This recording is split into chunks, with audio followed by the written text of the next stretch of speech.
Hello everyone, Sanskrit class में आप सभी का अभिवादन है। आज के क्लास में हम क्लास 7 के रुचिरा भाग 2 के 10वीं पाठ विश्व बंधुत्वम का हिंदी में अनुवाद करेंगे और अभ्यास कार्य भी करेंगे। तो चलिए शुरू करते हैं आज का क्लास। आज के चैप्टर का नाम है विश्व बंधुत्वम अर्थात विश्व में भाईचारा। उत्सवे व्यसने दुर्भिक्षे राष्ट्र विप्लवे दैनंदिन व्यवहारे च यह सहायतां करोति स बंधु भवति। उत्सव में, व्यसने व्यक्तिगत संकट पड़ने पर, दुर्भिक्षे अकाल पड़ने पर, राष्ट्र विप्लवे राष्ट्र पे विपत्ति आने पर, दैनंदिन व्यवहारे हर दिन के व्यवहार में, च और यह सहायताम करोति जो सहायता करता है, सह बंधु भवति वह बंधु होता है, वह मित्र होता है। यदि विश्वे सर्वत्र एतादृशः भावः भवेत् तदा विश्वबंधुत्वं संभवति।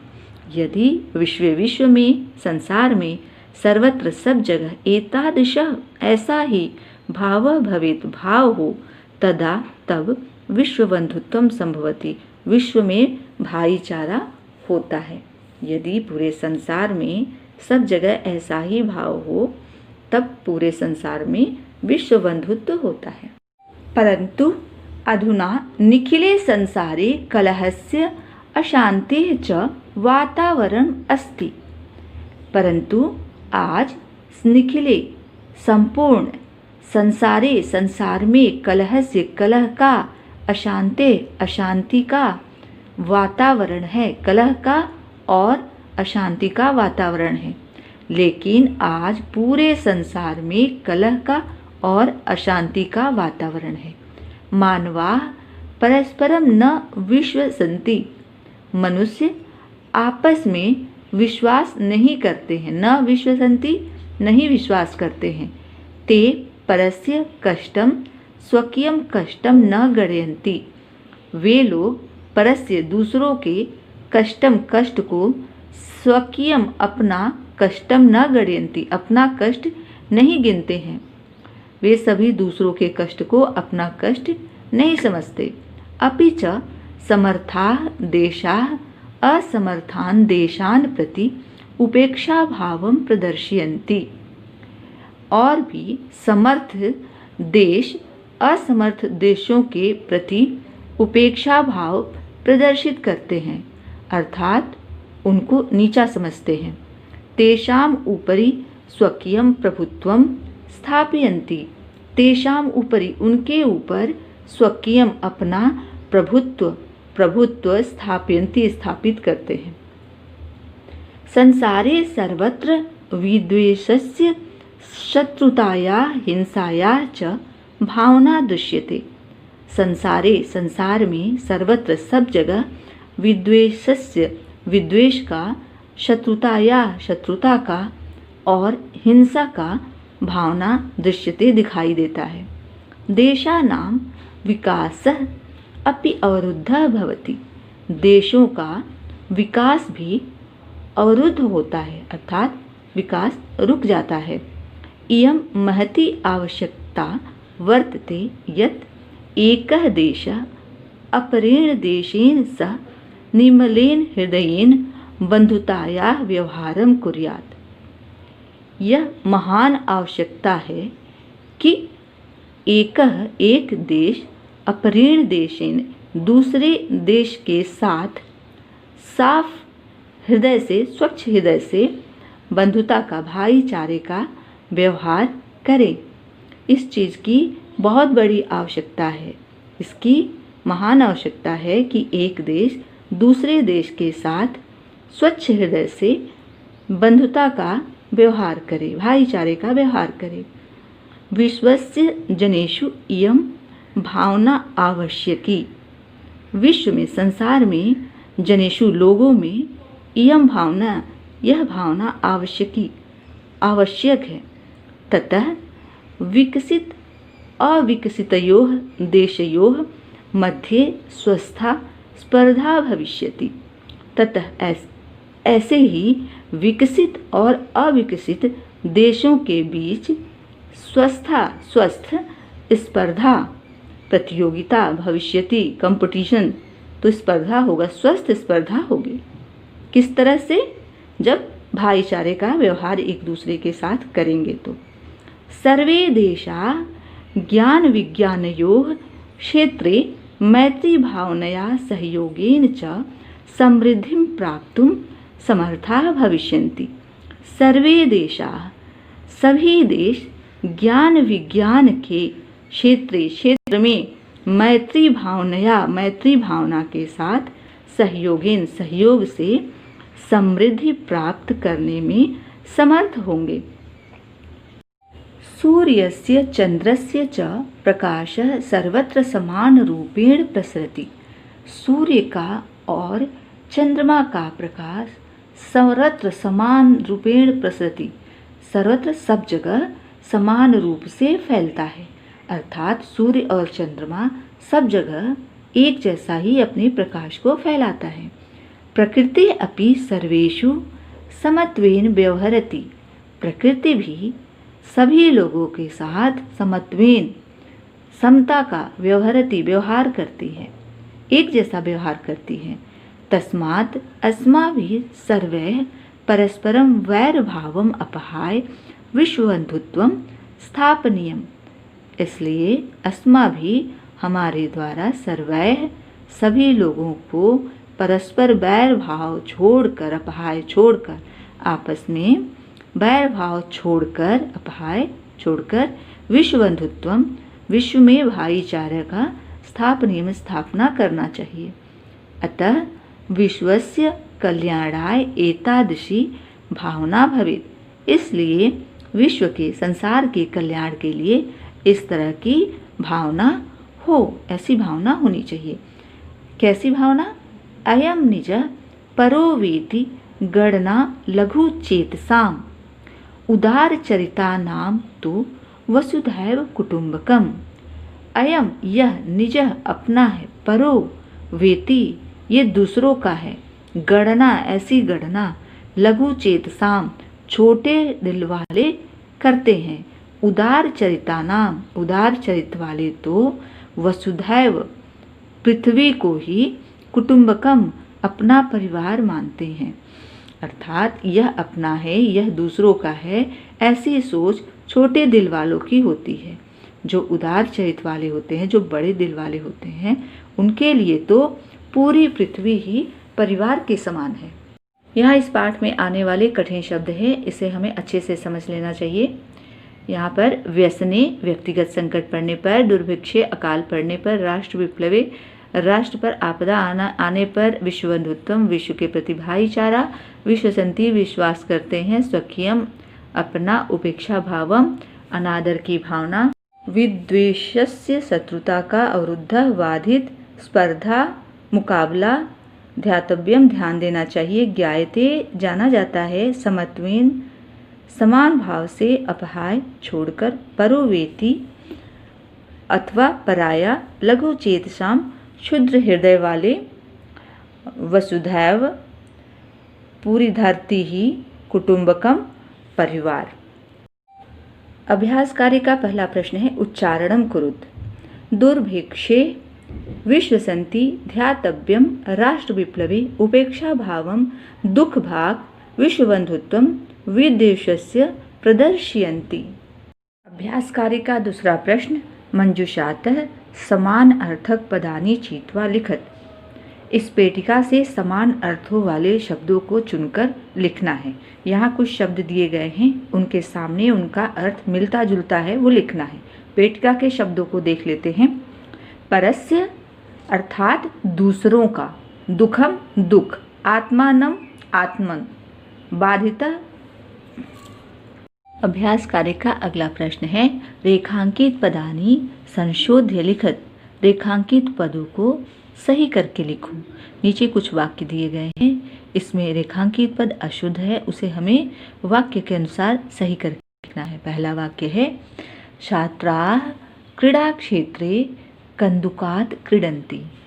विद्यार्थी खेल के मैदान में गेंद से खेल रहे हैं। तो कंदुकात ये पंचमी विभक्ति है, पंचमी विभक्ति का चिन्ह है से अलग, तो यहाँ पर होगा कंदुकेन तृतीया विभक्ति, गेंद से, तो वहाँ पर कंदुकम जो शब्द है उसका तृतीया विभक्ति का प्रयोग होना। अगला वाक्य है त्वम किम नाम, तुम क्या नाम। तो त्वम किम नाम, इसमें त्वम रेखांकित पद है, इसे हमें सही करना है। तो त्वम के स्थान पे होना चाहिए तौ। तुम्हारा क्या नाम है, तुम्हारा के लिए संस्कृत में तौ का प्रयोग करते हैं, तौ किम नाम। अगला वाक्य है गुरुम नमः, गुरु को नमस्कार। तो नमः के साथ हमेशा चतुर्थी विभक्ति का प्रयोग होता है, गुरु में चतुर्थी विभक्ति का प्रयोग होना चाहिए। गुरु के लिए नमस्कार, यहाँ लिखा है गुरु को नमस्कार, द्वितीय विभक्ति का प्रयोग किया गया है। तो इसे सही करके लिखेंगे गुरुवे नमः, गुरु के लिए नमस्कार। अगला प्रश्न है मंजुषातः विलोम पदानि चीत्वा लिखत। इस पेटिका से विलोम शब्दों को चुनकर लिखिए। पेटिका के शब्दों को देखते हैं। अधुना, आजकल, मित्रताया, दोस्ती का, लघु चेत साम, छोटे दिल वालों का, गृहीत्वा, ग्रहण करके, दुखिना, दुखी, दानवा, दानव, राक्षस। तो शब्द क्या क्या है? पहला है शत्रुताया, शत्रुता का, तो यहाँ पर इसका विलोम होगा मित्रताया, दोस्ती का। पुरा, प्राचीन, अधुना, आजकल। अगला प्रश्न है अधोलिखित पदानाम लिंगम विभक्ति वचन च लिखत। नीचे लिखे हुए पदों का लिंग, विभक्ति और वचन लिखो। तो पद क्या है? पहला पद है बंधु, तो सबसे पहले इसका लिंग देखते हैं, ये पुल्लिंग है। फिर उकारांत है, तो उकारांत का कोई भी हमें रूप याद होना चाहिए। उकारांत के रूप में याद करके हम देखेंगे कि बंधु में प्रथमा विभक्ति है और एक वचन है। दूसरा पद है देशान, तो देशान में ये मूल शब्द है इसका देश, और ये पुल्लिंग है। द्वितीय बहुवचन है, इसका रूप अकारांत का कोई भी हम रूप पुल्लिंग का याद किए रहेंगे तो आराम से लिख पाएंगे। अगला पद है घृणाया, तो इसका मूल शब्द है घृणा। किसी भी पद का हमें लिंग विभक्ति वचन लिखना है तो सबसे पहले उसका मूल शब्द देखना है, मूल शब्द क्या है और ये स्त्रीलिंग है या पुल्लिंग है। तो घृणा ये स्त्रीलिंग है और आकारांत है। तो आकारांत में अगर बालिका का रूप याद है तो आराम से हम लिख पाएंगे। बालिका या जैसे पंचमी और षष्ठी दोनों में आता है, वैसे ही ये घृणा या पंचमी षष्ठी दोनों में है, एक वचन है। अगला पद है कुटुंबकम, तो ये नपुंसक लिंग में है, कोई भी एक रूप याद रहेगा तो लिख पाएंगे। ये प्रथमा और द्वितीय दोनों में आता है, एक वचन में। अगला पद है रक्षायाम, तो मूल शब्द है रक्षा, इसका रूप चलेगा बालिका की तरह, स्त्रीलिंग है ये। और सप्तमी एक वचन में आता है तो विभक्ति सप्तमी और एक वचन। अगला पद है ज्ञान विज्ञान योग, तो ये नपुंसक लिंग है और नपुंसक लिंग में ये षष्ठी और द्विवचन में आता है। अगला प्रश्न है कोष्ठकेषु दत्तेषु शब्देषु समुचितां विभक्तिं योजयित्वा रिक्त स्थानानि पूरयेत्। कोष्ठक में दिए हुए शब्द का उचित विभक्ति का प्रयोग करके हमें रिक्त स्थान भरना है। तो पहला वाक्य देखते हैं, ये उदाहरण है। विद्यालयम उभयतः वृक्षाः सन्ति, ब्रैकेट में विद्यालय है और इसका द्वितीय विभक्ति का प्रयोग किया गया है। उभयतः के साथ हमेशा उसके पहले के शब्द में द्वितीय विभक्ति का प्रयोग करते हैं। तो विद्यालय का द्वितीय विभक्ति विद्यालय, विद्यालय के दोनों तरफ पेड़ है।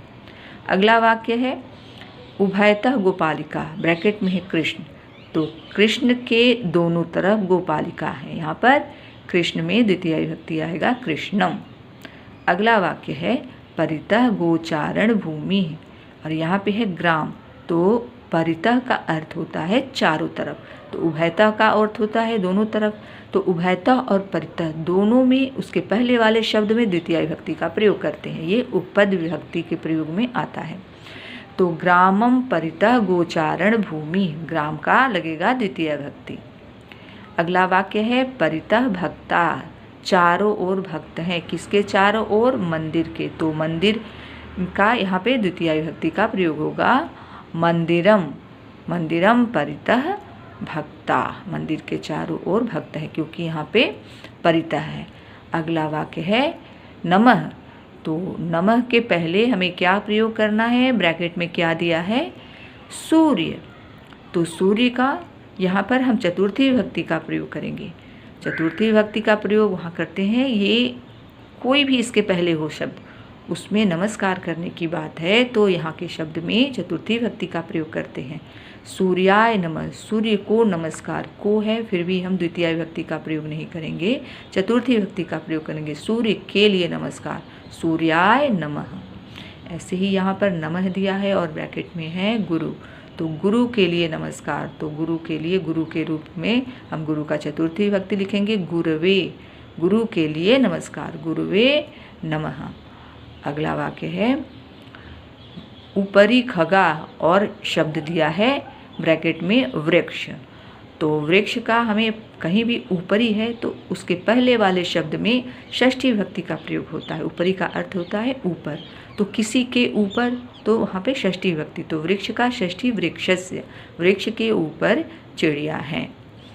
अगला वाक्य है ऊपरी सैनिक, ब्रैकेट में अश्व, ऊपर सैनिक है तो किसी के ऊपर होंगे, यहाँ पे अश्व है घोड़ा, घोड़े के ऊपर सैनिक है तो अश्व से यहाँ पे षष्ठी विभक्ति, अश्व से ऊपरी सैनिक, घोड़े के ऊपर सैनिक है। इस चैप्टर का अंतिम प्रश्न है कोष्ठकात् समुचित पद चित्वा रिक्त स्थानानि पूरयेत्, कोष्ठक से उचित पद का चुनाव करके रिक्त स्थान को भरें। तो नमः शब्द दिया है और ब्रैकेट में है हरिम और हरये, तो नमः के साथ हमेशा चतुर्थी विभक्ति का प्रयोग होता है, तो हरये नमः, हरे सही है, यहाँ पे हरये लिखेंगे, हरि के लिए नमस्कार। अगला वाक्य है परितः कृषि क्षेत्राणि सन्ति, चारों तरफ कृषि क्षेत्र हैं, खेत हैं, तो परितः के साथ क्या प्रयोग करते हैं, द्वितीय विभक्ति ग्रामम लिखेंगे, ग्रामम परितः, परितः जहाँ हो शब्द में द्वितीय विभक्ति का प्रयोग होता है, तो ग्रामस्य तो षष्ठी है, ग्रामम द्वितीय है। अगला वाक्य है नमः अम्बाया और अम्बाय, अम्बा के लिए तो चतुर्थी विभक्ति ये है, तो लिखेंगे अम्बायै नमः, अम्बा के लिए नमस्कार, माता के लिए नमस्कार। अगला वाक्य है ऊपरी अभिनेता अभिनयम करोति, किसके ऊपर, मंच के, यहाँ अब ऊपरी के साथ हमेशा षष्ठी विभक्ति का प्रयोग करते हैं, तो ये षष्ठी विभक्ति है। मंचस्य ऊपरी अभिनेता अभिनयम करोति, मंच के ऊपर अभिनेता अभिनय कर रहे हैं। यहाँ पे है अगला वाक्य उभयतः पुत्रौस्तः, दोनों तरफ पुत्र हैं, किसके दोनों तरफ, तो उभयतः, उभयतः के साथ हमेशा उसके शब्द में द्वितीय विभक्ति आता है, पिता के दोनों तरफ, तो पितरम उभयतः पुत्रौस्तः, पिता के दोनों तरफ पुत्र है, तो यहाँ पे पितरम। तो आज हमने पूरे पाठ का हिंदी में अनुवाद किया और अभ्यास कार्य भी किया। इस पाठ से संबंधित कोई भी डाउट है तो आप कमेंट बॉक्स में ज़रूर पूछिए, और आगे और भी इन्फॉर्मेटिव वीडियो के लिए हमारे चैनल को लाइक कीजिए, सब्सक्राइब कीजिए और शेयर कीजिए। धन्यवाद।